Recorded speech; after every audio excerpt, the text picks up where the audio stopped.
ইসরায়েলের সামরিক ঘাঁটিগুলিতে হামলার পরিকল্পনা তৈরি করা হয়েছে।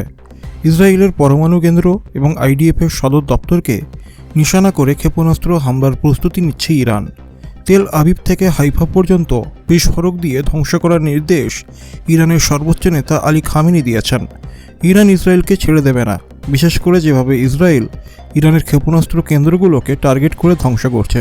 নিউ ইয়র্ক টাইমসের একটি প্রতিবেদনে দাবি করা হয়েছে যে 3 জন ইরানি কর্মকর্তার উদ্ধৃতি দিয়ে জানা গেছে আলী খামেনি ইসরায়েলের হামলার প্রতিশোধ নিতে সুপ্রিম ন্যাশনাল সিকিউরিটি কাউন্সিলকে নির্দেশ দিয়েছেন। তবে হামলার নির্দিষ্ট তারিখ এখনও ঠিক হয়নি। পশ্চিমা গণমাধ্যমে এই হামলার সম্ভাব্য সময় নিয়ে আলোচনা চলছে। 5 নভেম্বরকে একটা গুরুত্বপূর্ণ সময়সীমা হিসেবে বিবেচনা করা হয়েছে, কারণ সেদিন আমেরিকার প্রেসিডেন্ট নির্বাচনের তারিখ। তবে ইরান এখনও আনুষ্ঠানিকভাবে হামলার তারিখ ঘোষণা করেনি। ইরান যদি হামলা চালায় তাহলে ইসরায়েল নিশ্চিতভাবেই পাল্টা আঘাত হানবে। ইসরায়েলি প্রতিরক্ষা বাহিনী ইতিমধ্যে এই প্রস্তুতি ঘোষণা করেছে। তাদের পরিকল্পনাও প্রকাশিত হয়েছে, যেখানে ইরানকে পাল্টা আঘাতে তার তেল ডিপো এবং পরমাণু কেন্দ্রগুলোকে লক্ষ্যবস্তু বানানোর সম্ভাবনা রয়েছে। ইরান ইতিমধ্যেই ইসরায়েলের ওপর বেশ কয়েকটি হামলা করেছে। 1 অক্টোবর ইরান প্রায় 200টি ক্ষেপণাস্ত্র ছুড়েছিল, যেগুলোর বেশিরভাগই ইসরায়েল এবং আমেরিকার যৌথ প্রতিরক্ষা ব্যবস্থা দ্বারা মাঝ আকাশে ধ্বংস করা হয়েছিল। 13 এপ্রিল 2024-এও একই ঘটনা ঘটে। তবে এবার যদি হামলা ইরান ছাড়াও ইরাক, লেবানন বা সিরিয়া থেকে হয়, তাহলে ইসরায়েলের জন্য সেই হামলা প্রতিহত করা কঠিন হবে, কারণ এই এলাকাগুলি থেকে হামলার সময় এবং দূরত্ব কম থাকায় ক্ষেপণাস্ত্র ধ্বংস করার সুযোগও কমে যাবে। ইরান তার প্রক্সি শক্তি যেমন হামাস এবং হিজবুল্লাহ ব্যবহার করে ইসরায়েলের ওপর চাপ বাড়াতে চাইছে। ইসরায়েলও পাল্টা হামলায় হিজবুল্লাহকে দুর্বল করে দিচ্ছে। লেবাননের পরিস্থিতি এতটাই খারাপ যে সেখানে যুদ্ধবিধ্বস্ত এলাকাগুলি এখন ধ্বংসস্তূপে পরিণত হয়েছে। ইরানের পক্ষ থেকে স্পষ্ট বলা হয়েছে তারা হামাস, হিজবুল্লাহ বা হুতিদের সমর্থন ছাড়বে না।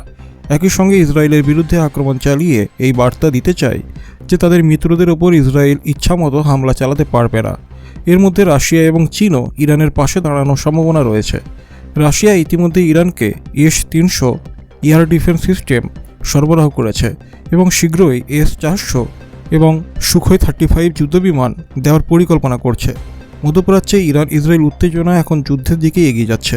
তবে বড় প্রশ্ন হলো, ইরানের কি সত্যি সেই সামরিক শক্তি রয়েছে যা ইসরায়েলের আয়রন ডোম এবং আমেরিকান থার্ড প্রতিরক্ষা ব্যবস্থাকে পরাস্ত করতে পারে? দুপক্ষের মধ্যে সংঘাত পূর্ণাঙ্গ যুদ্ধের রূপ নিতে পারে বলে আশঙ্কা করা হয়েছে। ইরান ও ইসরায়েলের মধ্যে সংঘাত আদর্শিক, ভূরাজনৈতিক এবং কৌশলগত উত্তেজনার গভীর শিকড়ে প্রথিত। মধ্যপ্রাচ্যের শক্তি কাঠামোতে এই দুই রাষ্ট্র বিপরীত মেরুর প্রতিনিধিত্ব করে। ইরান একটা শিয়া সংখ্যাগরিষ্ঠ ইসলামী প্রজাতন্ত্র, হিজবুল্লাহ এবং হামাসের মতো প্রক্সি ব্যবহার করে অঞ্চলে তারা প্রভাব বাড়াতে চায়। ইসরায়েল একটা ইহুদি সংখ্যাগরিষ্ঠ রাষ্ট্র।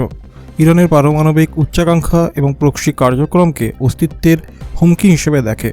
সাম্প্রতিক ঘটনাগুলো দেখাইছে পারস্পরিক প্রতিশোধ, কৌশলগত জোট এবং বৈশ্বিক শক্তির সম্পৃক্ততার কারণে এই সংঘাত সরাসরি মুখোমুখি হওয়ার দিকে এগিয়ে যাচ্ছে। ইরান ইসরায়েলের গুরুত্বপূর্ণ সামরিক স্থাপনা, পারমাণবিক কেন্দ্র এবং বেসামরিক অবকাঠামোতে ক্ষেপণাস্ত্র হামলার পরিকল্পনা করছে। ইরানের সর্বোচ্চ নেতা আয়াতুল্লাহ আলী খামেনি ইসরায়েলের ক্ষেপণাস্ত্র কেন্দ্র ধ্বংসের প্রতিশোধ নেওয়ার নির্দেশ দিয়েছেন। ইসরায়েলের শক্তিশালী ক্ষেপণাস্ত্র প্রতিরক্ষা ব্যবস্থা রয়েছে, যেমন আয়রন ডোম এবং থার্ড, যা আসন্ন হুমকি প্রতিশোধে সক্ষম। ইসরায়েল পাল্টা হামলার পরিকল্পনা করেছে, যেখানে ইরানের তেল ডিপো এবং পারমাণবিক কেন্দ্রগুলোকে লক্ষ্যবস্তু করার সম্ভাবনা রয়েছে। ইরান গাজায় হামাস এবং লেবাননে হিজবুল্লাহর মতো প্রক্সি গোষ্ঠীগুলোর মাধ্যমে ইসরায়েলের উপর পরোক্ষ চাপ বজায় রাখে। ইসরায়েল এসব প্রক্সির শক্তি দুর্বল করার জন্য আগাম হামলা চালাচ্ছে, যার ফলে লেবানন ও সিরিয়ার মতো দেশে উত্তেজনা বৃদ্ধি পাচ্ছে। মার্কিন যুক্তরাষ্ট্র এবং পশ্চিমা দেশগুলোর ভূমিকা। যুক্তরাষ্ট্র সামরিক ও কূটনৈতিকভাবে ইসরায়েলকে সমর্থন করে এবং থার্ডের মতো উন্নত প্রযুক্তি সরবরাহ করে। ইরানের সম্ভাব্য আক্রমণের সময় মার্কিন গুরুত্বপূর্ণ ইভেন্টে যেমন প্রেসিডেন্ট নির্বাচন লক্ষ্য করার সম্ভাবনা রয়েছে। রাশিয়া ও চীনের ইরানকে সমর্থন।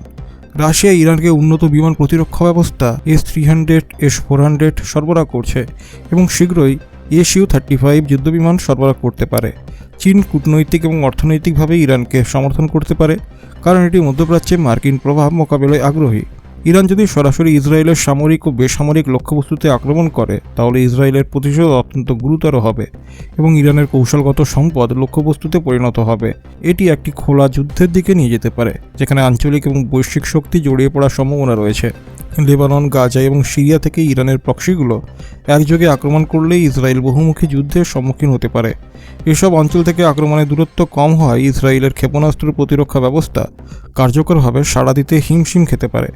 লেবানন এবং সিরিয়ার মতো দেশগুলো গুরুতর ক্ষয়ক্ষতির সম্মুখীন হতে পারে, যা অঞ্চলটিকে আরও অস্থিতিশীল করে তুলবে। পূর্ণাঙ্গ যুদ্ধ মধ্যপ্রাচ্যের শক্তির ভারসাম্যকে নতুনভাবে সংজ্ঞায়িত করতে পারে। ইরান নিজেকে ইসরায়েল বিরোধী প্রধান শক্তি হিসেবে প্রমাণ করতে চায়, যেখানে ইসরায়েল তার সামরিক প্রাধান্য বজায় রাখতে চায়। সংঘাত যুক্তরাষ্ট্র ও রাশিয়ার সম্পর্ককে আরও অবনতি ঘটাতে পারে, যেখানে উভয় পক্ষ বিপরীত শিবিরকে সমর্থন করবে। তেলের বাজার এবং বৈশ্বিক অর্থনৈতিক স্থিতিশীলতা ব্যাহত হতে পারে, বিশেষত যদি ইরানের তেল অবকাঠামো বা হরমুজ প্রণালীর শিপিং লেনগুলো লক্ষ্যবস্তু হয়। দীর্ঘমেয়াদী সংঘাত বিশেষত লেবানন, গাজা এবং ইসরায়েলে ব্যাপক বেসামরিক হতাহতের পাশাপাশি স্থানচ্যুতি ঘটাতে পারে। এবার প্রধান প্রশ্নগুলো হলো, ইরান কি ইসরায়েলের প্রতিরক্ষা ব্যবস্থাকে অতিক্রম করতে পারবে?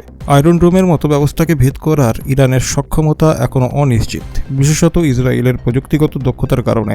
2 নম্বর কোশ্চেন, সংঘাত কি ইরান ও ইসরায়েলের সীমা ছাড়িয়ে যাবে? যদি ইরানের প্রক্সিগুলো তাদের সম্পৃক্ততা বাড়ায় বা বৈশ্বিক শক্তিগুলো সরাসরি হস্তক্ষেপ করে, তবে সংঘাত আঞ্চলিক বা এমনকি বৈশ্বিক যুদ্ধে রূপ নিতে পারে। 3 নম্বর কোশ্চেন হলো, পূর্ণাঙ্গ যুদ্ধ কি অনিবার্য? রাশিয়া বা নিরপেক্ষ উপসাগরীয় দেশগুলোর মতো মধ্যস্থতাকারীদের মাধ্যমে কূটনৈতিক প্রচেষ্টা সংঘাত নিরসন করতে পারে, তবে ইরান ও ইসরায়েলের গভীর অবিশ্বাস এই প্রচেষ্টাকে কঠিন করে তুলছে। ইরান ইসরায়েলের সংঘাত একটি জটিল জাল, যা আদর্শিক শত্রুতা, প্রক্সি যুদ্ধ এবং বৈশ্বিক শক্তির গতিশীলতার সাথে যুক্ত। উভয় দেশেই উত্তেজনা বৃদ্ধির জন্য প্রস্তুত, যা আঞ্চলিক এবং বৈশ্বিক পরিণতি ডেকে আনতে পারে। যদিও পূর্ণাঙ্গ যুদ্ধ অনিবার্য নয়, তবে বর্তমান পরিস্থিতি সামরিকীকরণ এবং প্রক্সি সংঘর্ষের দিকে ইঙ্গিত দেয়। স্থিতিশীলতা বজায় রাখতে উত্তেজনা হ্রাস অত্যন্ত গুরুত্বপূর্ণ। নিউ ইয়র্ক টাইমসের একটি প্রতিবেদনে দাবি করা হয়েছে যে 3 জন ইরানি কর্মকর্তার উদ্ধৃতি দিয়ে জানা গেছে, আলী খামেনি ইসরায়েলের হামলার প্রতিশোধ নিতে সুপ্রিম ন্যাশনাল সিকিউরিটি কাউন্সিলকে নির্দেশ দিয়েছেন, তবে হামলার নির্দিষ্ট তারিখ এখনও ঠিক হয়নি। পশ্চিমা গণমাধ্যমে এই হামলার সম্ভাব্য সময় নিয়ে আলোচনা চলছে।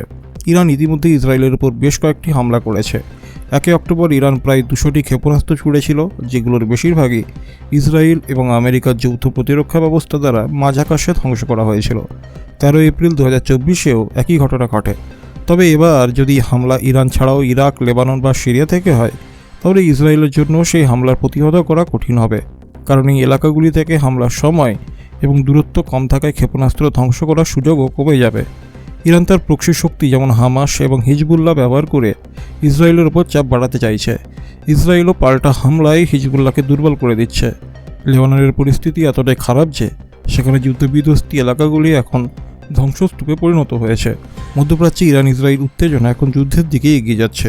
তবে বড় প্রশ্ন হলো, ইরানের কি সত্যিই সেই সামরিক শক্তি রয়েছে যা ইসরায়েলের আয়রন ডোম বা আমেরিকান থার্ড প্রতিরক্ষা ব্যবস্থাকে পরাস্ত করতে পারে? দুপক্ষের মধ্যে সংঘাত পূর্ণাঙ্গ যুদ্ধের রূপ নিতে পারে বলে আশঙ্কা করা হচ্ছে। তো বন্ধুরা, এই ছিল ভিডিওটি ভালো লাগলে অবশ্যই একটি লাইক করবেন, আর চ্যানেলে যদি নতুন হয়ে থাকেন তাহলে অবশ্যই চ্যানেলটিকে সাবস্ক্রাইব করে বেল আইকন প্রেস করবেন, কারণ এই চ্যানেলে মূলত আন্তর্জাতিক সমস্ত খবর আপনাদের সামনে তুলে ধরা হয়। তো চলুন, দেখা হবে পরের ভিডিওতে।